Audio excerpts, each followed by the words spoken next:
pessoal, tudo bem com vocês? Bem-vindos a mais um BipaCast. Esse vai ser um BipaCast que eu considero bem importante, assim como os que a gente já gravou com o Rodrigo. O papo é autocustódia. E autocustódia, assim, beleza, tem pessoas que compram Bitcoin, deixam na corretora, confiam na custódia da corretora, e as corretoras tentam fazer bem feito, mas, querendo ou não, a autocustódia é o princípio fundamental do Bitcoin, é o que permite o Bitcoin ter todas as características de centralização, incensurabilidade, etc., que existe. Tipo, a autocustódia é o cerne da revolução do Bitcoin, em poucas palavras.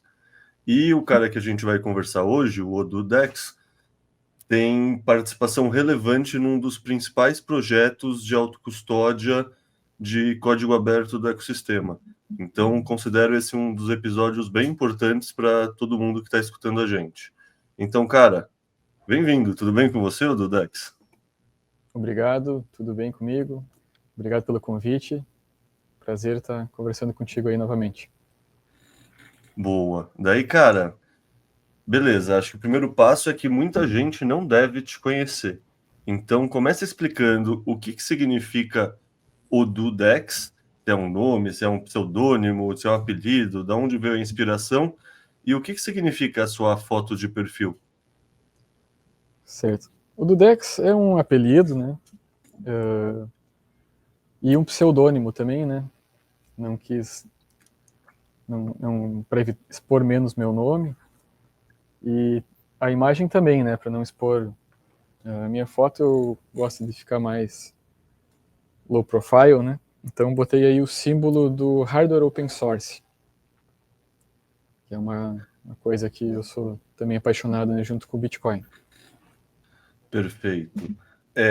Sem comprometer o OPSEC, que, querendo ou não, você usar o pseudônimo / apelido e você usar a imagem em vez de usar a câmera, é uma questão de anonimidade, né? Então, sem comprometer a sua anonimidade, conta um pouco pra gente, imaginando que o pessoal em casa não te conhece, quem é você? Qual foi sua trajetória antes de conhecer o Bitcoin, sabe? O que você estudou? O que você trabalhava? Qual foi sua carreira, sabe? O que você puder contar assim ajuda a dar uma contextualizada para a galera. Certo. Bom, meu OPSEC é bem fraco, né? Então é mais assim para reduzir a exposição, mas não evitar a todo custo. Então é tranquilo. E eu sou engenheiro de formação, engenheiro eletricista, e eu trabalhava e trabalho ainda, né, com desenvolvimento de eletrodomésticos. E sempre trabalhei com pesquisa e desenvolvimento de eletrônicos. Então isso me expôs ao open source, né, porque quem trabalha com desenvolvimento de software e hardware acaba sempre sendo exposto, né, ao campo open source. E o open source me trouxe muita coisa. Tudo que eu realizei profissionalmente tem open source no meio, tudo que eu fiz de concreto, né? Então eu sempre senti uma gratidão e um desejo de retribuir ao open source, né? Isso é uma coisa que veio antes de eu conhecer o Bitcoin, né? Já com impressoras 3D, né? E projetos de software embarcado abertos, onde eu sempre usei ideias, né? E às vezes até o código em si, para fazer tanto produtos quanto dispositivos industriais, né, de produção e teste. Você lembra o que foi que te cativou, assim, o que, sei lá, qual foi o primeiro projeto open source que você conheceu que te fisgou? O primeiro foi da impressora 3D, acho que era Mendel o nome das primeiros projetos de impressora 3D do mundo aí, que foi um cara inglês lá, agora que esqueci o nome que fez. E eu fui um dos primeiros do Brasil a ter uma impressora 3D na época, que era tudo feito assim com ferragem com ferro que compra na ferragem e um extrusor super enjambrado. E, enfim, desde essa época, esse foi o meu primeiro projeto, né, que eu me envolvi. E de lá para cá tem, sei lá, porque assim, no fundo, impressora 3D, cara, eu sei que isso é uma digressão, mas é uma digressão que acho que tem muita galera maker no ecossistema que tem esse tipo de interesse, né? Sei lá, impressora 3D é uma tecnologia que eu uso falar faz o quê? Uns 15 anos, talvez 20 anos. Acho que assim, para open source faz uns 15 anos, um E como pouquinho está a menos. evolução? Como está o estágio de maturidade? Porque, sei lá, quando ela surgiu, eu imaginava que, sei lá, que chegaria num mainstream mais rápido, sabe? Que eu estaria exposto a isso. E eu, beleza, até conheço algumas pessoas que usam, mas não é uma coisa que está no cotidiano de uma pessoa média. Então, como está o amadurecimento da impressora 3D, assim? Eu sei que é uma digressão, mas eu fiquei curioso. Olha, impressoras 3D estão mais acessíveis hoje, mas não exatamente no formato open source.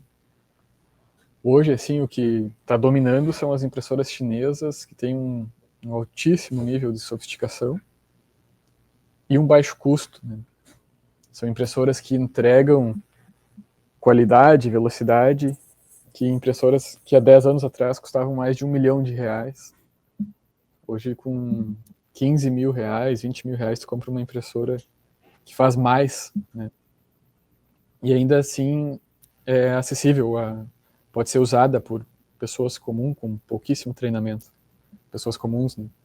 Não precisa ser um engenheiro para usar.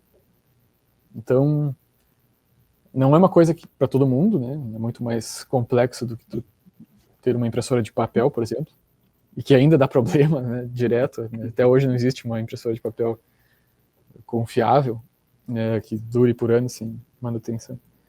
Impressora 3D está chegando perto, mas nunca vai ser da mesma forma. Né? Ainda vai ter um nicho específico que está crescendo, mas ainda é específico. Boa. E voltando agora para sua trajetória em mais em específico, conta como você conheceu o Bitcoin, assim, você é daquelas pessoas que ouviu falar desde cedo e já entendeu na hora, você tem aquelas histórias que são quase história de terror de ter ouvido falar em 2010 e só ter prestado atenção em 2020, como, sei lá, como você conheceu o Bitcoin, como você acabou se envolvendo no ecossistema? Eu conheci faz bastante tempo e conheci, acho que através de portais de notícia, de tecnologia, e aí, claro, já isso foi assunto de conversa entre amigos, e assim que eu me familiarizei um pouco, não só com a tecnologia, mas com a filosofia que ele traz por trás, que eu me apaixonei, eu logo comprei na corretora uns satoshinhos, e eu lembro que quando eu conheci, era um pico, né? Então, nos anos seguintes, só caiu, só caiu. E eu meio que deixei de lado, né? Eu tinha comprado R$ 1.000 de Bitcoin. Aí, sei lá, 2 anos depois estava valendo R$ 300. E aí, só que depois começou a subir de novo, né? Aí embalou, e esses R$ 1.000 que eu tinha comprado lá em 2013, hoje, sei lá, valeriam algumas dezenas de milhares de reais. E aí depois eu vendi, eu quis ter minha casa própria, e o Bitcoin me ajudou a proporcionar esse sonho. E claro, depois fui tentando acumular de novo, né? Aí depois vem filhos, aí o cara não consegue mais poupar, e enfim. Claro que E sempre tem um pouco, mas no início, nesse começo que você comentou, não existia esse pensamento de fazer DCA, de fazer roda, ou de usar o Bitcoin como poupança, né? Como você sentia o ecossistema nessa época, sabe? Você comprou, você fez um aporte só ou você já tinha esse pensamento de deixa eu colocar um pouquinho todo mês, assim?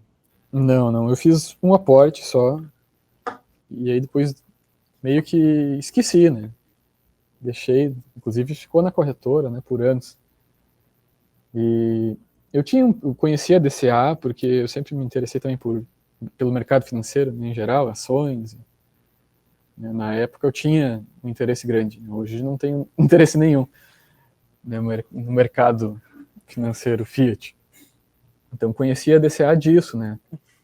Sempre é uma dica que é dada para quem compra ações também, né? E, enfim, mais tarde uns anos depois, eu fiz desse ano. Nas épocas que sobrava um pouco do salário, ia comprando, né, um pouquinho. E fazia.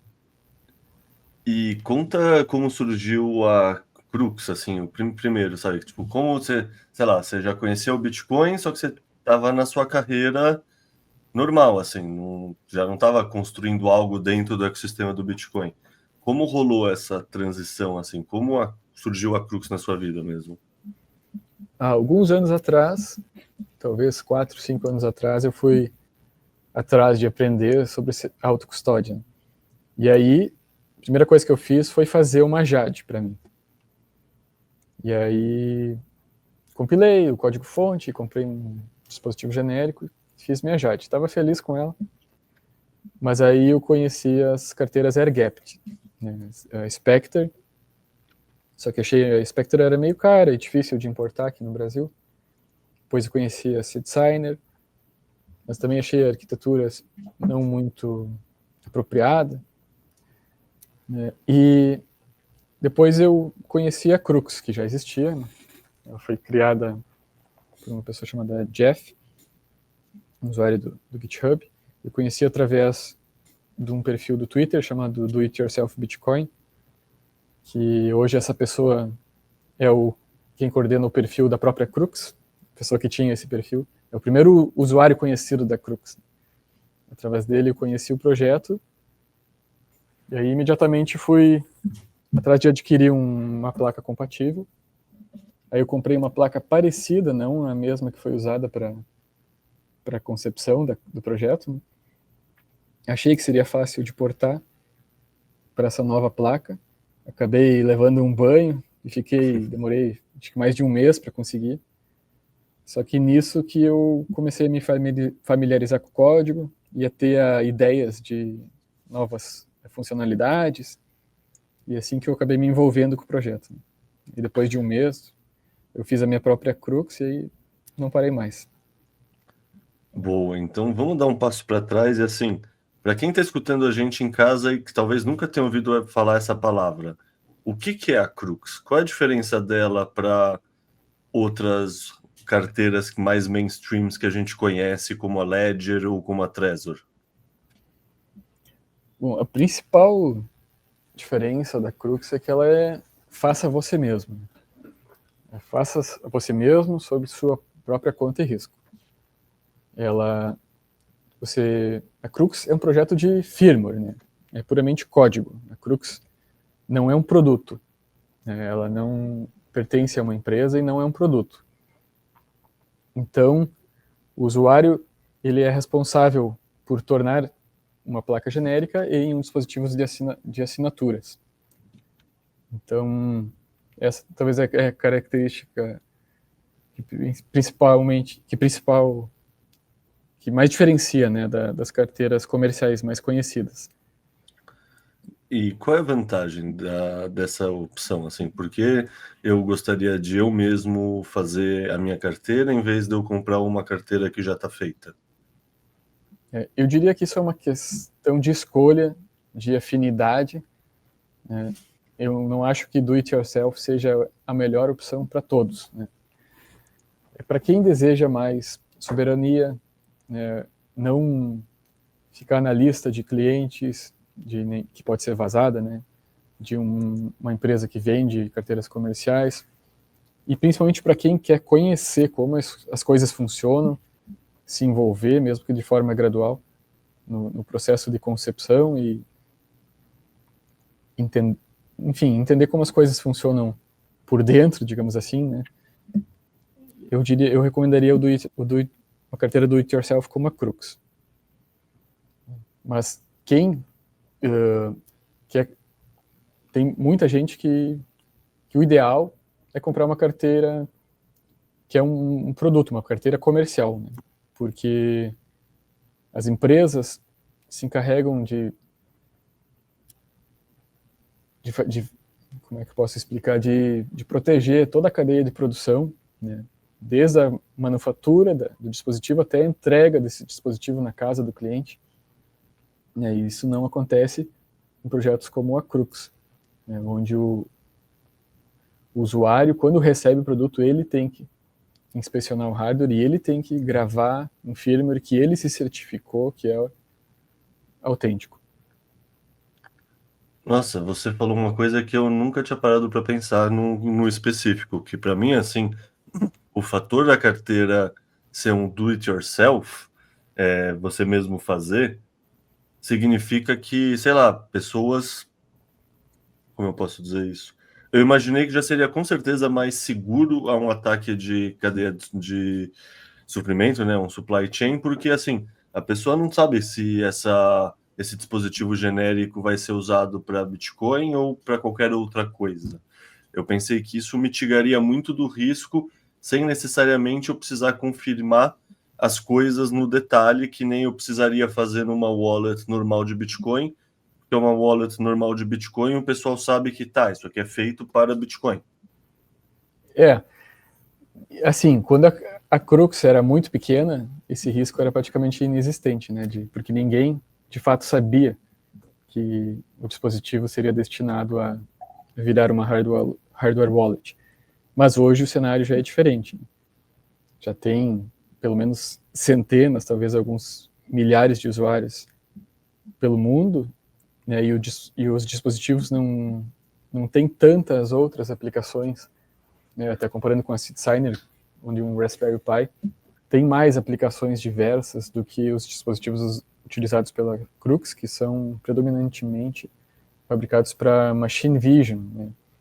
Para aprendizado sobre visão computacional, que é um nicho um pouco mais limitado, né? Um nicho menor.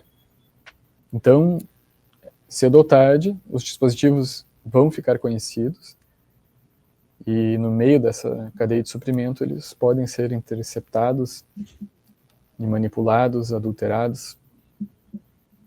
Então existe esse risco, sim. Perfeito.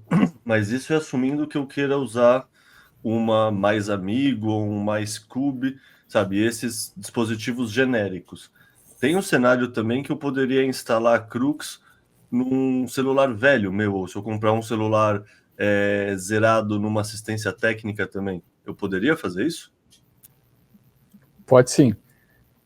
A gente recomenda o uso do aplicativo de celular mais para aprendizado, porque o celular ele vai ter outros riscos, né? Cada celular ele vai ter um sistema operacional diferente, né? É tudo Android, mas cada fabricante tem o seu Android com as suas características, né? O usuário também pode instalar outros aplicativos e apesar de o Android ser um sistema que isola bem os aplicativos um do outro, e tem também o fato dos dispositivos possuírem periféricos de comunicação diversos, de rádio, né, Wi-Fi, Bluetooth, NFC, que podem aumentar a superfície de ataque. Então tem os trade-offs, né? O Android, em teoria, é um sistema muito seguro, adiciona uma camada extra de segurança, porque é um sistema, principalmente os mais novos, eles são criptografados, protegidos por PIN ou biometria. Então acaba adicionando uma camada extra de criptografia para a solução. Então tem essas vantagens. E a Crux, né, a ideia sempre é aumentar a quantidade de dispositivos compatíveis, né, disseminar o firmware e dissuadir, então, dessa forma, possíveis atacantes. Então o Android acaba entrando nessa estratégia também. Mas a gente recomenda o dispositivo dedicado, né, antes do Android. Mas quando você diz um dispositivo dedicado, se eu comprar um celular, sei lá, novo, que nunca foi usado para outra forma, eu nunca conectei Wi-Fi, eu nunca entrei num grupo de WhatsApp que faz download automático de todas as mídias, sabe? É um celular virgem. E aí eu uso ele, eu ligo ele, eu faço as coisas na Crux ou mesmo numa Blue Wallet, daí eu desligo ele. Essa é uma maneira também mais acessível e barata de uma pessoa ter uma carteira relativamente segura. Tipo, eu sempre entendi que sim, e no fundo, como aqui no Brasil é muito difícil ter acesso a uma carteira, mesmo uma Trezor e uma Ledger, você tem poucos pontos de venda e, sei lá, uma Code Card, essas coisas mais sofisticadas, você realmente não tem. eu sempre penso que é uma boa alternativa, um celular que for dedicado para isso que a pessoa nunca usou para outra coisa. Ou um celular velho que a pessoa resete a memória e deixe desligado e só ligue quando for usar. Tem pontos de risco aí que eu não estou vendo? Tipo, isso é relativamente seguro ou nem tanto? E eu acho que é relativamente seguro, sim. Mas, relativamente, né? Para quem for mais paranoico, tu sabe que o sistema eventualmente pode ter backdoors, né? Seja do fabricante ou de agências governamentais. E claro que o plebe não vai ser alvo, né, de agências governamentais. E então acho que na prática é muito seguro, sim, né? Principalmente para quem não tem acesso a outros dispositivos, o celular acaba sendo muito bem-vindo. E tem outros fatores também. Ele pode ser a porta de entrada, né, para tu aprender sobre autocustódia. Instala Crux num celular velho e aprende a fazer a autocustódia, a fazer assinaturas AirGapped. E aí, depois que tu começar a juntar um patrimônio que seja muito significativo, pensa em comprar um dispositivo dedicado, que também é barato, né? E dar esse próximo passo mais tarde. Eu acho que o celular é perfeito para aprender, né? Custo zero, dá para inclusive botar no modo testnet, a pessoa não precisa gastar nenhum centavo para aprender a fazer autocustódia nos dispositivos AirGap. Aproveita então e explica para o pessoal em casa o que é AirGapped, porque assim, você também citou AirGapped quando você falou que você conheceu a Crux pela SeedSigner quando você estava procurando carteiras que têm AirGapped. O que é ser AirGapped? Por que isso é tão importante? O que diferencia um dispositivos de assinatura AirGapped de um não AirGapped é que o AirGapped quer dizer um gap de ar, né, um espaço de ar. Ele não tem nenhuma conexão física com a tua carteira coordenadora, o dispositivo onde está a tua carteira coordenadora. Sempre que tu tem um setup de autocustódia com um dispositivo de assinatura, tu vai ter o teu computador, que vai estar rodando uma carteira read-only, né, pode ser Sparrow, ou um celular que esteja rodando num Chook ou Blue Wallet, e tu vai ter o dispositivo de assinaturas. Essas assinaturas podem se dar através de conexão USB, que é o tradicional, e os primeiros dispositivos de assinatura que surgiram todos usavam USB. E aí o USB tem alguns certos riscos, né? Porque a pessoa não consegue auditar exatamente o que o dispositivo de assinatura está conversando com o computador ou o celular. E um computador pode até regravar o firmware de um dispositivo de assinatura, né, talvez sem a pessoa notar. Isso não acontece na maioria dos dispositivos comerciais porque eles são protegidos por um security boot, né? Mas num dispositivo do it yourself, isso é perfeitamente possível, né? Uma vez que tu conecta no computador, o computador pode regravar o firmware ou até inspecionar o conteúdo da memória desse dispositivo. Então, por isso a vantagem do AirGapped. O AirGapped, você faz a transferência de dados, seja na criação da carteira ou na assinatura depois de uma transação. Essa transferência se dá através de QR Codes. E esses QR Codes podem ser interceptados, auditados pelo usuário para ver que tipo de informação está sendo transmitida. E também tem a forma através de cartão SD, que também é considerado AirGapped, onde a assinatura de uma transação se dá através de salvar um arquivo de PSBT no SD card, tira do computador, coloca no dispositivo de assinatura, assina, coloca de volta no computador e faz broadcast. Também é uma forma que preserva a integridade do dispositivo e mantém o segredo, né, a chave, sempre isolada de dispositivos conectados à internet. Tem alguma dessas formas de AirGapped que é mais ou menos segura? Tipo, eu posso achar que um QR Code é mais seguro porque eu nem coloquei um chip dentro da wallet, por exemplo, a MK4 é uma wallet que você precisa colocar o SDzinho. Isso faz ela ser menos seguro do que usar a Crux via QR Code escaneando e escaneando de volta? Eu acho que na prática é muito difícil, né? Existem chips que são feitos no formato de um cartão SD que eventualmente poderiam ser usados para fazer algum tipo de ataque, né? Mas enfim, acho que eu nunca vi isso acontecer, nenhum caso reportado desse tipo de coisa.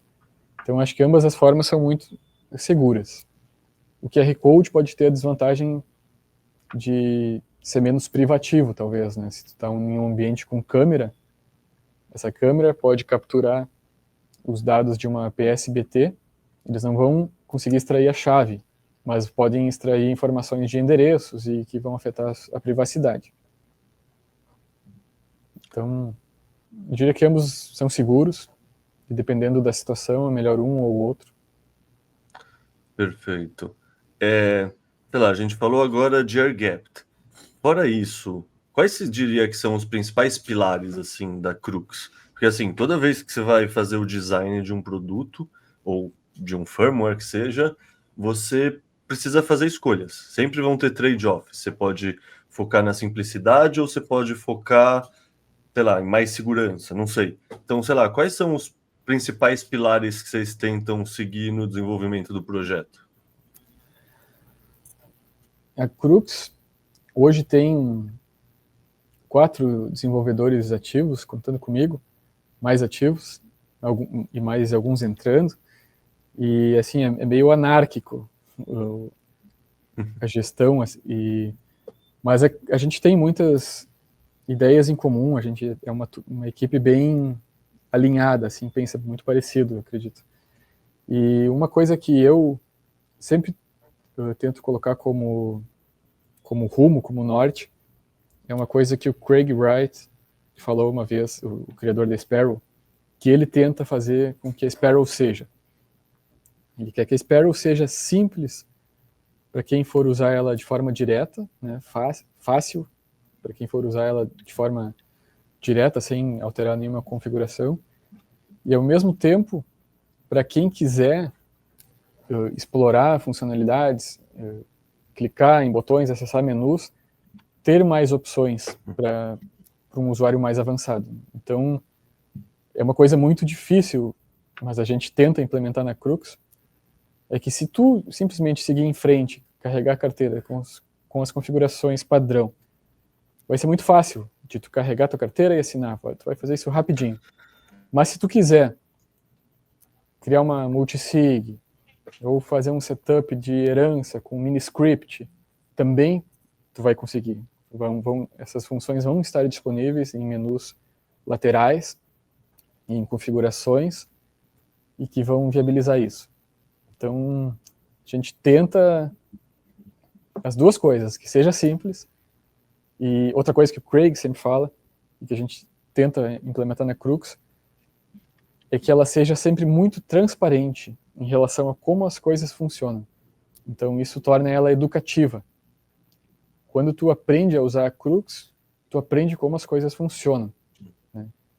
Desde a escolha do tipo de script, como isso afeta o caminho de derivação, os endereços. Pode talvez assustar alguns usuários que estão começando, quando eles começam a explorar os menus, mas toda a informação que está ali é uma informação que vale a pena ser aprendida, principalmente se ele for usar essas funções mais avançadas, ele precisa dominar esses tópicos. Então, isso que a gente tenta botar em prática. Uma carteira educativa, que pode ser fácil e pode ser complexa também. E aqui eu vou fazer questão de fazer propaganda para o pessoal que está escutando a gente. Eu adoro a Crux e eu sou usuário não técnico, assim, no mundo do Bitcoin. Tem aquele meme que é o indiano com um colar de ouro, todo banhado a ouro, assim, e aí eu estou no Bitcoin pela tecnologia. E, na verdade, eu sou o oposto disso. Eu estou no Bitcoin apesar da tecnologia e não por causa da tecnologia, assim. Tipo, e para mim usar a Crux foi sempre muito simples, assim, sabe? Eu Confesso que eu nunca explorei as funções mais sofisticadas dela, eu uso geralmente a parte mais simples e acessível, mas, cara, para mim sempre foi assim, extremamente direto, assim, sabe? Tipo, tem uma coisinha que às vezes eu erro e aí eu volto, mas, sabe, é aquela coisa bem intuitiva mesmo, sabe? Até perguntar, que você falou que no projeto tem 4 desenvolvedores. Tem alguém que foca mais na parte do design? Porque eu acho o design dela muito bom, assim, muito intuitivo e, sei lá, no fundo é raro ver desenvolvedores que tenham essa visão mais apurada. Na verdade, não tem nenhum designer. Até teve uma época que o Easy, que fez o design da Seed Designer, nos deu umas dicas. Também teve um designer brasileiro aqui, muito bom também, não sei se ele não fez já algum trabalho junto com a Bipa também. Esqueci, não estou lembrado o nome agora. Mas enfim, a gente recebeu dicas, mas assim, não priorizou implementá-las. E o design da Crux é extremamente rústico, né? Então talvez isso tenha um lado positivo, que tem assim pouca informação na tela e é bem objetivo, né? Tu aperta no que tu quer fazer. Não tem ícones para se familiarizar com nada. Então, eu acho que poderia melhorar muito em design. E tem outro fator também que afeta o design, é que a gente faz ela para ser funcional em vários dispositivos diferentes, com tamanhos de telas diferentes, uns que usam um botão físico, outros que usam tela touch, outros usam um rotary encoder, né, que é tipo aquele navegador que parece do volume do som, assim. Então, o design tem que ser flexível para se adaptar a esses diferentes dispositivos e formas de uso. E no fim, isso pode até ter trazido algum aspecto positivo na simplificação das coisas.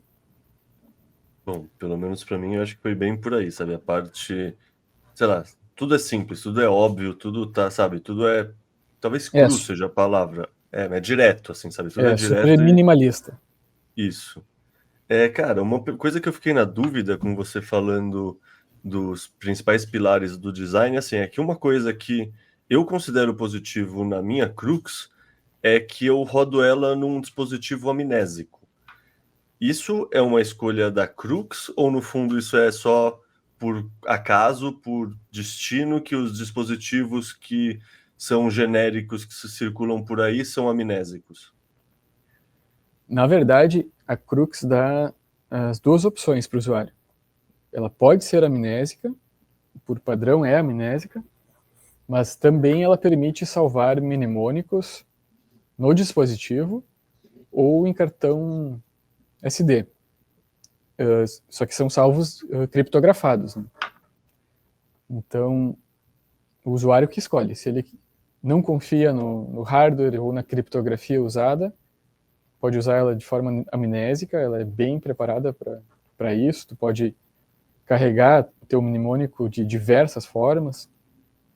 Acho que é a carteira que mais tem formas de tu carregar o mnemônico, entre todas, mesmo do it yourself ou comerciais. Pode escanear Tiny Seed, né, backup de metal.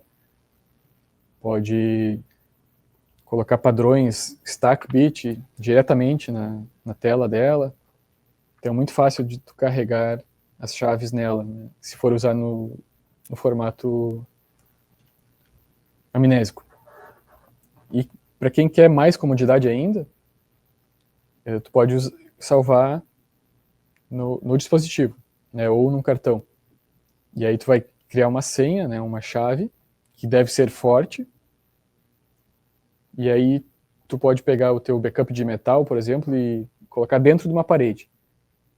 E tu nunca vai precisar usar ele, a não ser que teu backup criptografado no dispositivo tenha algum problema, teu dispositivo queime, alguma coisa assim. Mas enfim, são escolhas que o usuário faz. A Crux permite as duas formas.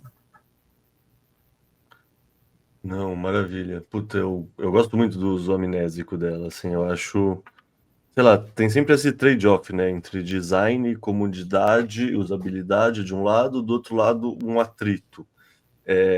Eu gosto de ter atrito para tocar nos meus bitcoins, para assinar qualquer coisa, assim. Tipo, querendo Sim, ou sim. não, isso torna mais difícil qualquer tipo de venda, qualquer tipo de movimentação, assim. Então, eu gosto muito da feature amnésica da Crux, porque torna, sei lá, qualquer movimentação mais trabalhosa e me dá mais preguiça de fazer, assim. É, Tipo, pode ter, é um bom controle psicológico, assim, né? sim. Tu pode ter, inclusive, várias carteiras, né? Umas, depend... Umas que tu vai usar muito raramente, né, que são uma carteira de poupança mesmo, e tu pode ter outra que tu vai usar com mais frequência, e aí tu pode ter formas de backup diferentes para cada uma delas, né? Cada uma com um setup de segurança diferente, trade-offs diferentes. Uma coisa que eu gosto também do fator amnésico é que, por exemplo, tem uma daquele grau de paranoia que é, bom, eu tinha uma Trezor ou eu tinha uma Ledger, mas minha entropia, minha seed foi gerada por eles no dispositivo deles, né? Eu não conheço como eles geraram, eu não sei se eles, sabe, tipo, não tenho confiança absoluta aqui. Se a gente for ser paranoico, muitos bitcoiners começam a preferir gerar sua própria entropia jogando dados. Só que aí, onde você processa esses dados para ele gerar uma seed para você? E aí tem aquele programa Ian Coleman, você pode usar ele rodando Tails, Electro, tipo, tem outras opções. Mas o fato da Crux ser amnésica e ela te ajudar a gerar entropia, eu acho maravilhoso também. Tipo, por exemplo, qualquer foto, você poderia extrair o hash da foto e tirar uma entropia, né? Mas essa foto é uma foto que está digitalizada, todo mundo tem acesso ao arquivo. O fato, por exemplo, eu não sei se isso, eu imagino que isso todas as carteiras façam, mas pelo menos usando a minha Mais Amigo, que é o dispositivo genérico que eu tenho para rodar Crux, tipo, eu consigo gerar entropia só tirando uma foto e extraindo o hash dela, porque já tem uma entropia aí e essa foto nunca vai estar salva na memória de lugar nenhum. Então é uma entropia que não foi salva em nenhum lugar fora para gerar uma seed. Faz sentido pensar assim e ver isso como uma coisa positiva? Tipo, vocês, sei lá, tipo, faz sentido o que eu falei? Faz todo sentido, né? Muitas carteiras usam um True Random Number Generator, né, um gerador de números aleatórios que faz parte do chip, ou é um chip periférico que está na placa, mas de certa forma é preciso confiar nesse chip, né? Tu acaba tendo que confiar nesse chip. E quando tu capta a entropia do mundo exterior da placa, né, seja através de jogo de dados ou de uma imagem, aí tu tem certeza que não foi criado ali dentro, né, por um algoritmo que pode ter algum problema ou não. Então, a gente sempre recomenda jogar dados, porque é um método verificável, né? Digamos que tu jogue 50 ou 100 vezes um dado, anotar esses números, jogar numa Crux, jogar numa Cold Card, jogar no Ian Coleman, só tem que marcar lá que é X. Mas enfim, ou jogar numa seed signer, o mnemônico gerado por todos esses dispositivos vai ser o mesmo, né? Tu pode fazer isso testando, né, para uma chave que você não vai usar depois, mas você pode auditar os dispositivos e o algoritmo que ele usa para converter o jogo de dados em um mnemônico. Então, por isso a gente sempre recomenda o jogo de dados. A imagem da câmera, por sua vez, tem muito mais entropia do que 100 dados, né, 100 jogos de dados, mas não é um método auditável. Então, Uhum. a gente acaba não recomendando. Recomenda mais para criar umas... Preciso criar um mnemônico rapidinho aqui. Tira uma foto e tu tem instantaneamente, né? E outra coisa que a Crux tem é que tu pode editar as palavras geradas logo após a criação. Essa é uma feature mais nova, mas digamos que eu não confio totalmente no algoritmo que gerou o mnemônico dos dados ou da imagem. Eu posso pegar um mnemônico de 24 palavras e alterar 6 delas locais aleatórios para colocar mais um pouco da minha entropia na mistura. É só isso, mesmo que houvesse um problema na hora da geração, fazendo isso, tu acaba dificultando um monte, né, um eventual ataque, né? Mesmo que tenha um firmware malicioso rodando que te jogou um mnemônico já conhecido, se tu alterar 6 palavras de 24, já diminui as chances de ter problema, né? Boa.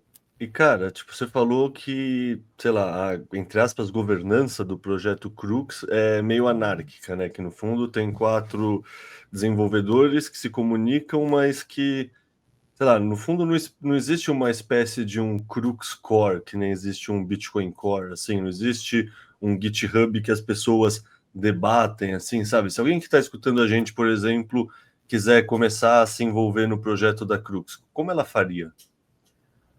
Bom, não tem um core, né?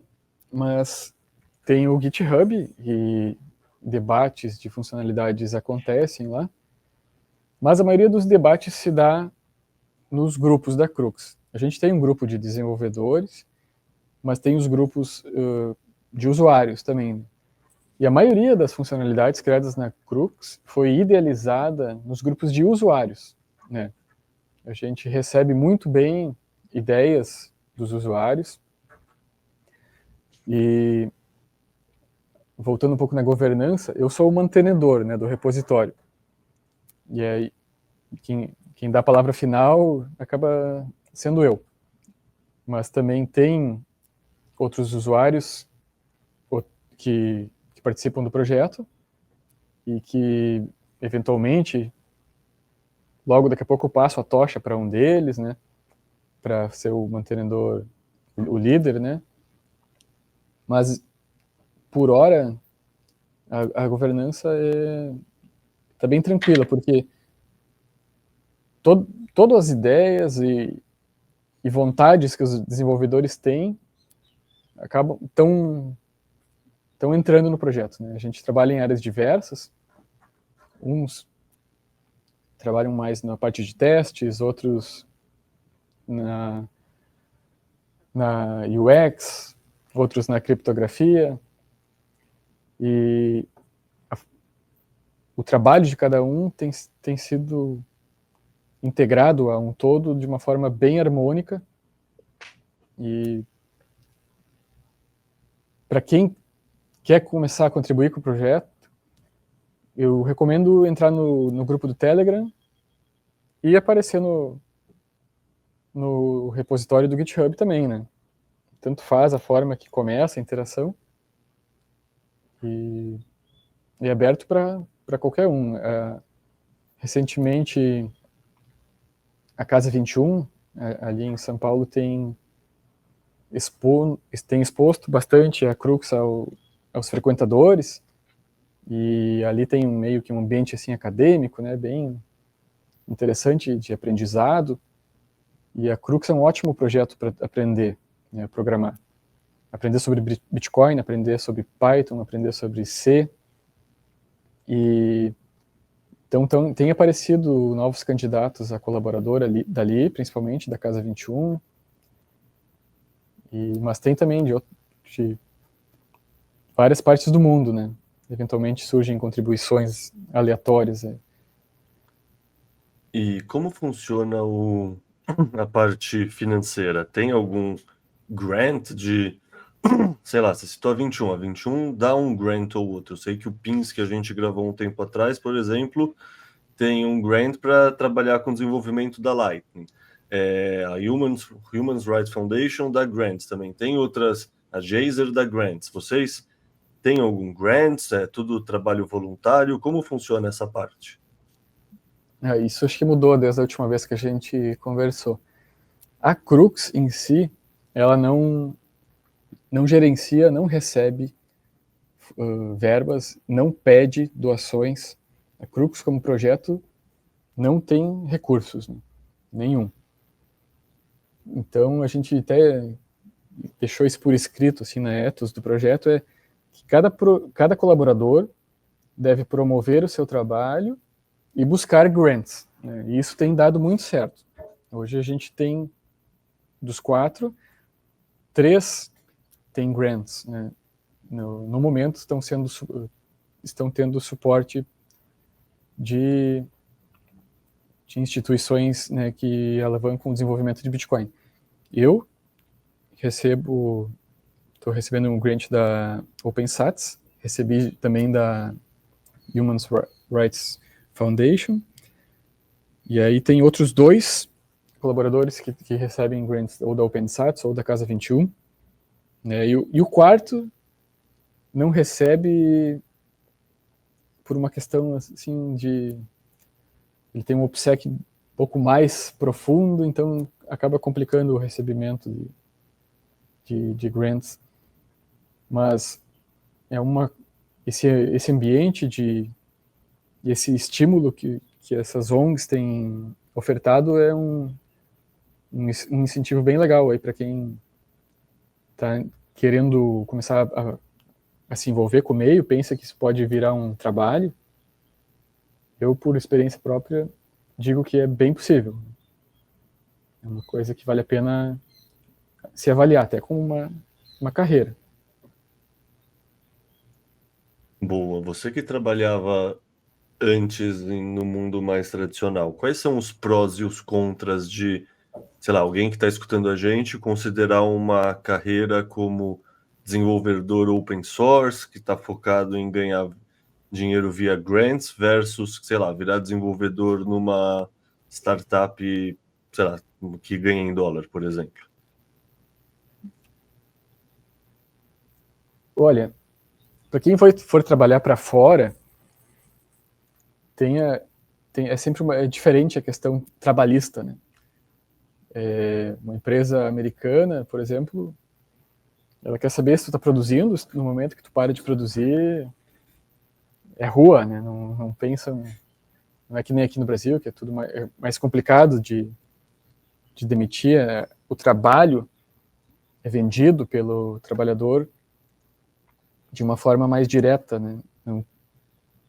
A mentalidade que a gente tem aqui no Brasil com o CLT de um pouco mais de estabilidade. Então, eu diria que a maior diferença... E essas ONGs acabam sendo como uma empresa de fora, assim, né? Ao meu ver.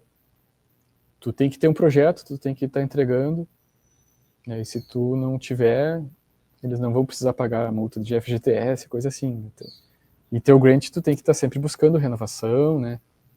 E para ter essa renovação, tem que apresentar resultado. Então, é uma questão cultural que eu diria que assim é mais parecido com os empregos nos Estados Unidos do que os empregos no Brasil ou na Europa, por exemplo, que é um negócio assim mais comunista, digamos assim. Não, perfeito. Você comentou que, sei lá, usuários dão sugestões e que, sei lá, muitas vezes vocês acham que faz sentido e acatam. Tem exemplo de coisas recentes que vocês fizeram devido a sugestões assim, ou coisas que vocês estão no roadmap pensando em implementar ainda por conta de sugestões assim? Olha, talvez a maioria das funcionalidades veio de usuários, né? Um grande exemplo é os mnemônicos criptografados, que, como eu falei, eles podem ser salvos no dispositivo ou no cartão SD, e tem também o QR Code criptografado. Isso é uma coisa que eu relutei em implementar, e eu sei que outros projetos se negaram a implementar, e no fim, por insistência dos usuários, a gente acabou implementando e no fim das contas ficou muito legal. Tu pode ter um QR Code tipo um SID-QR, só que o mnemônico não fica nu, exposto ali. Tu antes precisa, logo após escanear, tu precisa colocar uma chave, e aí sim tu vai ter acesso ao mnemônico. E essa chave é uma senha que você inventa, pode ser, sei lá, uma chave, 5 palavras, uma palavra simples, ou é uma chave mais sofisticada? você que inventa, pode fazer como quiser. Deve ser forte, né? A segurança e a criptografia vão depender de quão forte é essa chave. Pode ser uma sequência de caracteres com caracteres especiais, números, ou pode ser parecido com um mnemônico. Pode inclusive ser um mnemônico, né? Pode ser outras 12 palavras. E aí permite ao usuário fazer setups malucos, né? A Crux tem essa característica, né? Ela permite tu fazer todo tipo de labirinto de diversas formas, né? Então tem que cuidar para o usuário não se perder no labirinto que ele mesmo criou. Mas tem isso. E aí recentemente outras coisas que pediram foi descritor criptografado. Por exemplo, quem tem uma carteira multisig precisa fazer o backup do descritor. Isso não é uma opção. Só que quem acha esse backup acaba tendo acesso a visualizar o saldo da tua carteira, né? Então, a gente vai entrar na próxima versão a opção de salvar descritor criptografado. É a mesma ideia do mnemônico criptografado. Tu vai criar uma chave, e aí tu pode exportar um QR Code ou salvar num arquivo. E aí, na hora que você for carregar o descritor na carteira para assinar transações, ou que tu for restaurar essa carteira em um segundo computador, ou coisa parecida, tu vai precisar colocar a chave para decriptografar ela, para decriptografar o descritor. Boa. E no roadmap, tem alguma, sei lá, o que tá para surgir na Crux? Tem como você dar uma palhinha? A mudança mais importante para o próximo release vai ser um novo formato de criptografia. Para o usuário, principalmente para o usuário iniciante, aparentemente não vai mudar nada. Mas por baixo do capô, a gente vai ter mais dois formatos de criptografia, um pouco mais modernos, e também vai ter uma série de opções criptográficas, assim, né? São funcionalidades bem cypherpunks, digamos assim, mas dentro de ferramentas vai ter uma ferramenta chamada Datum Tool, né? Uma ferramenta de manipulação de dados em que o usuário vai poder escanear qualquer QR Code ou colocar qualquer tipo de arquivo num cartão SD, quer dizer, arquivos de tamanho pequeno, principalmente informação, né, um texto, e criptografar aquilo dentro da Crux. Então, tu vai ter uma ferramenta de criptografia air-gapped, né, porque hoje é muito fácil tu criptografar uma mensagem, alguma coisa no teu computador. Só que os mais paranoicos acham ou sabem que todo sistema operacional tem backdoor, né? Então, não adianta tu criptografar algo que tem a sua tela capturada ou tem tudo que é digitado no teclado capturado, tudo que é clicado capturado. E ainda mais hoje com computadores com inteligência artificial integrada, eles ficam coletando uma quantidade gigantesca de dados, né? Então fica cada vez mais difícil de acreditar em criptografia de dispositivos online. Pode ter um aplicativo de mensagem no celular que diz que é criptografia ponta a ponta, só que as duas pontas têm backdoor, né, que está enviando e que está recebendo no sistema, né, a nível de sistema. Então, ter uma possibilidade de criptografar num dispositivo air-gapped, qualquer coisa, é uma funcionalidade legal, né, principalmente para os mais paranoicos. Não, maravilha. Esse recurso parece interessante mesmo. Cara, e como vocês veem o papel da Crux no ecossistema do Bitcoin nos próximos anos? Tipo, vocês têm algum objetivo de médio e longo prazo ou é muito mais, sei lá, pega essa grant para fazer esse próximo projeto, o outro pega uma próxima grant para um outro projeto e as coisas vão fluindo meio que nesse ciclo da próxima grant ou tem uma visão macro, sei lá, daqui a 5 ou 10 anos? A visão que eu vejo, eu não tenho uma visão muito ambiciosa para Crux. Eu acho até que daqui a pouco eu vou passar a tocha para outro desenvolvedor, mas o que eu espero é que a Crux sempre tenha esse espírito assim meio acadêmico, né, de testar coisas novas e de servir como uma plataforma de aprendizado para pessoas que estão aprendendo a programar, aprendendo sobre Bitcoin. A gente não tem nenhuma ambição assim de produto, né, de que seja usado pelas massas ou coisa parecida, né? Até tem outras pessoas que têm essa ambição para a Crux, né, mas eu acho isso até perigoso, porque a Crux jamais vai ser um produto, né, e jamais vai ser adotada pelas massas, porque mesmo o uso simples, né, se for avaliar em termos de conhecimento necessário para que esse uso simples seja viável, as pessoas que têm esse conhecimento necessário ainda são uma fração muito pequena da população, né? Eu acho que nem o Bitcoin é para todo mundo. Dos que vão usar Bitcoin, a autocustódia não é para todos, né? Muitos vão não tem problema em usar uma carteira hot ou mesmo deixar na corretora, ficar só, principalmente para quem não poupa, que é uma parcela enorme da população, né? Deixar o dinheiro quente ali circulando não é um problema. Enfim, então o que a gente deseja para a Crux é, sim, claro, no que a gente puder aumentar a inclusividade dela, né, tornar ela cada vez mais fácil de usar, a gente vai fazer, mas não existe essa ambição, né, de ser a carteira mais usada do mundo, por exemplo, coisa parecida.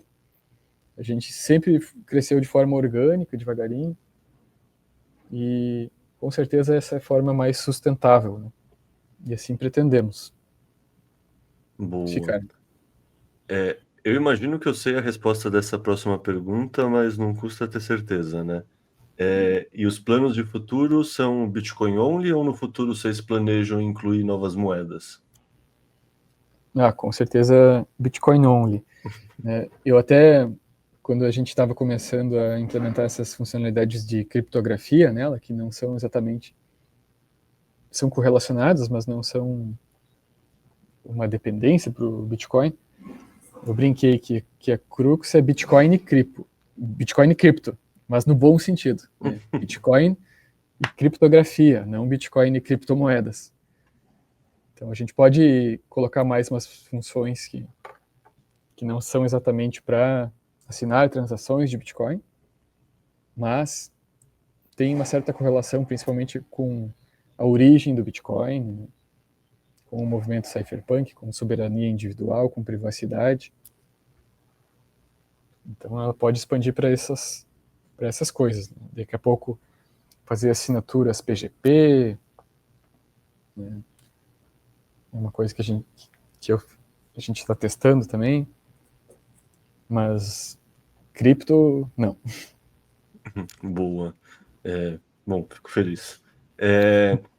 E fora Crux, quais outros projetos de código aberto você acompanha no ecossistema Bitcoin? Tem algum outro que te deixa animado assim, que você olha e pensa, puta, que projeto legal?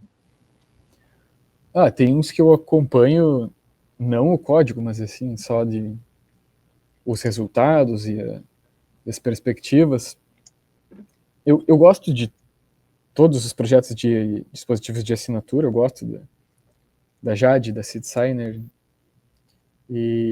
mas também tem projetos como o do Cashew, que eu acho bacana, e claro, tem também que está sendo desenvolvido no Bitcoin Core, né, as perspectivas com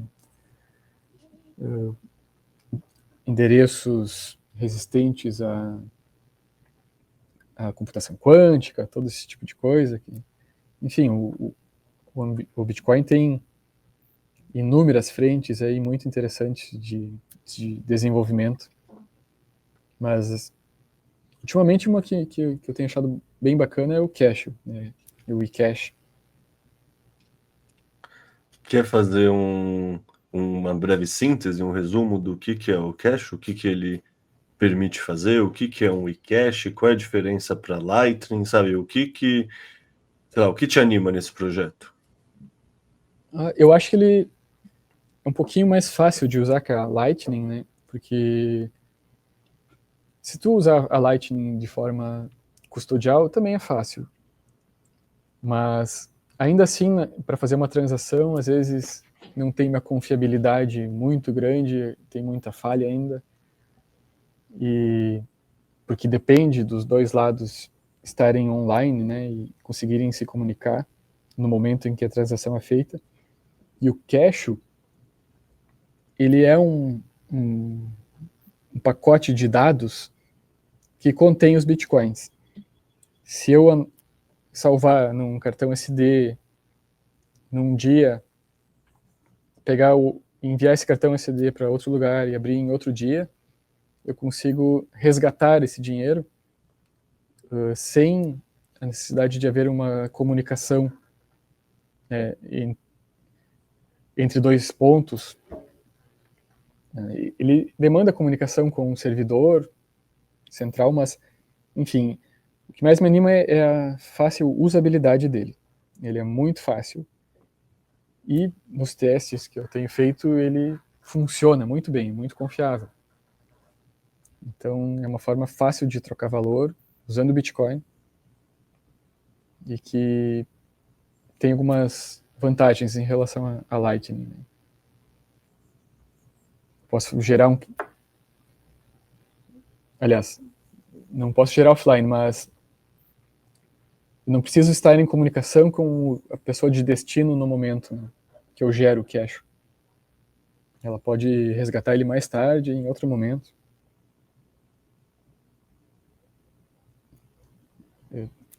Enfim, o ideal é baixar a carteira, cash.me, pode ser pelo navegador mesmo. Não tem nada a ver com autocustódia de valores grandes, né? É um negócio assim para viabilizar comércio, viabilizar trocas rápidas. Recomendo quem não conhece testar. É difícil, é muito mais complicado de explicar do que usar.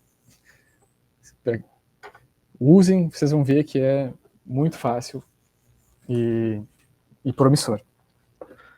Perfeito. E, cara, você levantou uma bola que eu não posso deixar passar.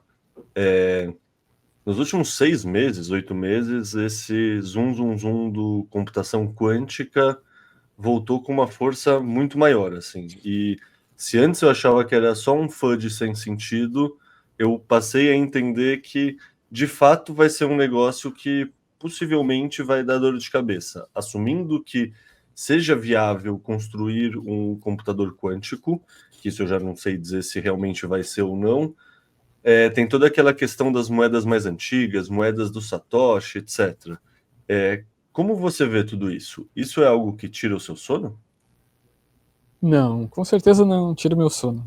Desperta meu interesse pra, por uma questão de inovação mesmo, né? Porque o trabalho a ser desenvolvido vai requerer inovação, que é o que me interessa. Mas eu acho que hoje, pelo menos no que é divulgado, né, para o grande público, os computadores quânticos estão muito, muito longe, né, de fazer qualquer tipo de ameaça, mesmo a esses tipos de endereços mais suscetíveis. Né? Boa, então assim, você diria que não é nenhum risco existencial de maneira nenhuma e nem, sei lá, você nem imagina que vai te dar dor de cabeça daqui a um tempo, assim, você acha que isso ainda é distante? Sim, e eu acho que talvez até nunca seja, porque assim, computação quântica tem muitas pessoas não técnicas que preveem que ela vai se tornar algo viável no futuro, mas podem haver empecilhos que a gente sequer sabe para a concepção.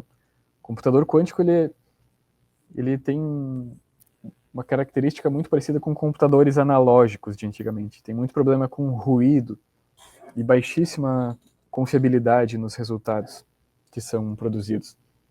Então, eu acho que no momento não apresenta risco e pode ser que nunca apresente. Pode ser que os computadores binários avancem mais rápido que os quânticos. Eu não... E a computação quântica seja apenas um termo da moda.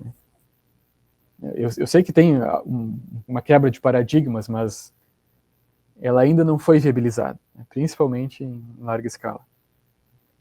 Perfeito, pode ser. Eu penso nisso também. Eu já escutei muito falar essa questão dos qubits, e se são qubits reais ou qubits sujos, e o quanto escala. E eu, sei lá, no fundo você falou com palavras mais técnicas da minha sensação, que a gente nem sabe quão viável é, que a gente não sabe. Não sei, me parece assim, eu acho muito bom os bitcoiners serem paranoicos e a gente já estar se preocupando com isso.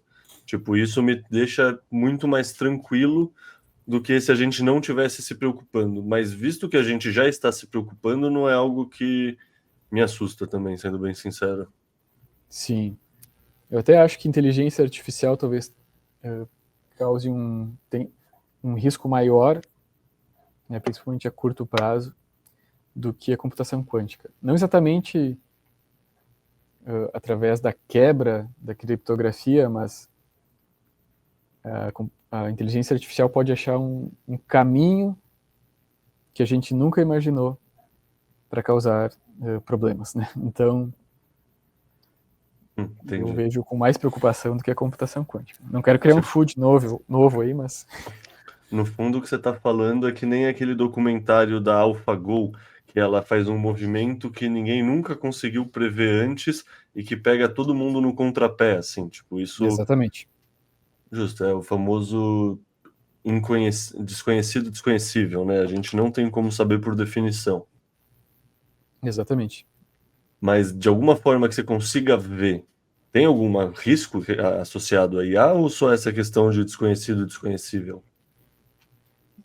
Não, eu não conhecia esse termo, mas eu não conheço nenhum risco. Né? Mas, dados os exemplos que eu tenho visto com IA, né, e principalmente relatórios de quem usa as IAs mais potentes, né, para descoberta de nova física, né, ela pode, enfim, descobrir novas formas de encontrar vulnerabilidades em superfícies que a gente sequer conhece.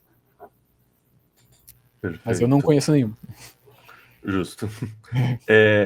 Cara, tem alguma coisa que eu deixei de fora na pauta dessa conversa que você acha que é um tema que valia a pena a gente ter abordado e que você quer trazer? Não, acho que a gente abordou bem, né?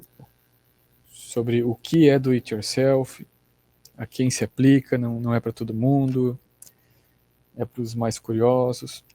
Queria aproveitar, né, porque tem bastante gente que está conhecendo a Crux agora, e algumas pessoas estão conhecendo ela de forma imprópria, sendo apresentada como um produto, e por pessoas que estão fazendo inúmeras alegações que a gente, como desenvolvedor, nunca fez, né, e queria deixar essa mensagem sim, para as pessoas buscar ler a documentação da Crux, ler a ethos da Crux, saber o que é a Crux. A Crux é um projeto do it yourself, não é um produto. Eu acho que queria aproveitar para deixar isso claro para quem está nos ouvindo. Não, boa. Acho que é uma boa oportunidade, inclusive, para você, como mantenedor da Crux, falar como você vê que é o uso da Crux. Assim, na sua visão, qual seria o padrão ouro, sabe? Para um usuário usar Crux, o que ele deveria estar pensando, como ele deveria fazer esse uso?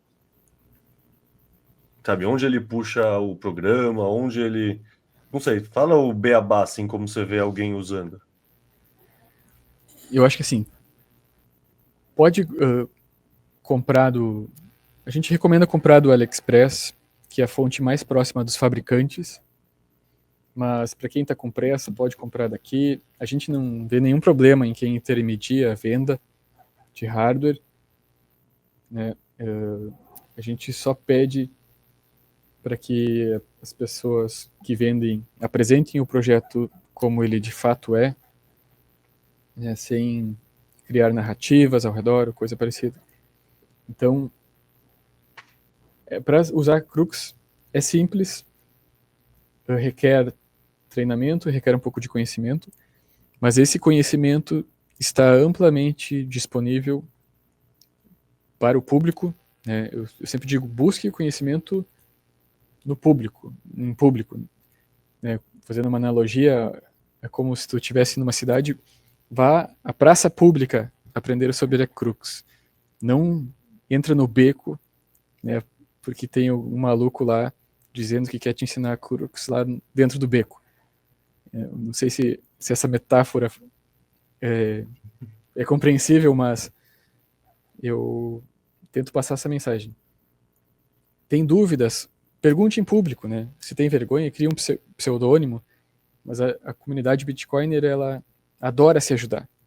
Então, entra no grupo da Crux, faça essa pergunta, não importa o nível, né?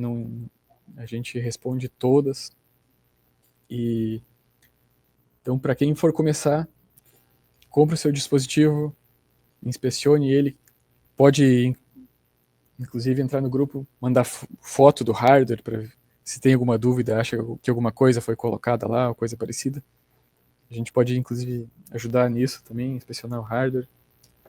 E o mais importante é os usuários que devem gravar o firmware. Se você receber uma Crux que já veio com o firmware gravado, não use, né? Primeira coisa, tem que limpar ela e gravar o firmware de novo. E isso também é relativamente fácil hoje. Tem o Crux Installer, que é um aplicativo que a gente pode instalar no computador. Tem que baixar ele. É preciso verificar a origem dele, né? Verificar a assinatura dele. Tem a documentação no site explicando como fazer isso. Dá para fazer até com o Sparrow.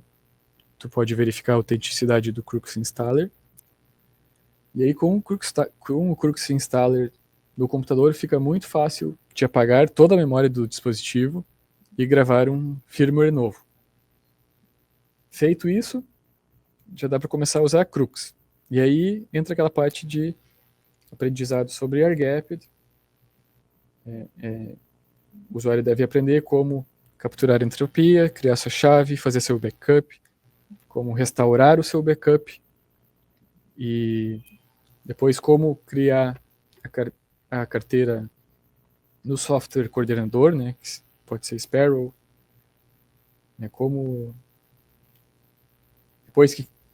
exportar a chave pública para Sparrow, depois verificar se os endereços que a Sparrow está gerando são os mesmos que a Crux está gerando, depois como receber uma transação e finalmente como assinar.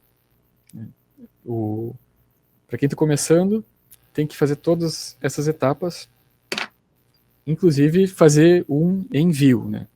O aprendizado não termina só até a hora de receber o Bitcoin. Você tem que saber enviar também, né? E se certificar de que o seu setup está funcionando para isso.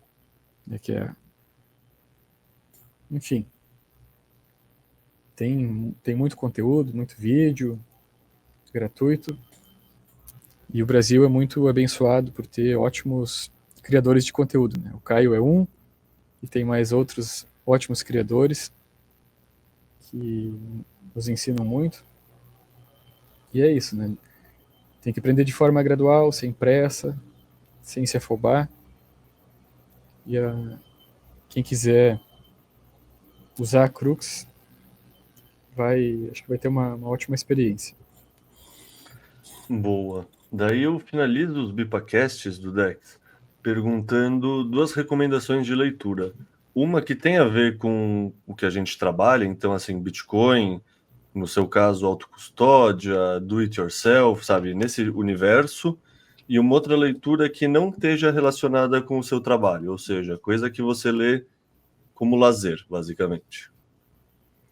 Olha, eu confesso que eu não sou um leitor muito assíduo, mas eu gosto muito de filosofia, né? Então, minhas duas recomendações vão ser relacionadas a isso. Tanto para Bitcoin, eu acho que o padrão Bitcoin é uma leitura básica aí que eu recomendo a todos, e que traz a filosofia por trás do Bitcoin e do dinheiro, e que eu leio fora isso, né? Fora o ambiente, talvez do Marco Aurélio, né? Esqueci o título agora. Meditações. As meditações, né? É maravilhoso esse livro mesmo. Eu acho que, enfim, filosofia tem muito a ver com o Bitcoin.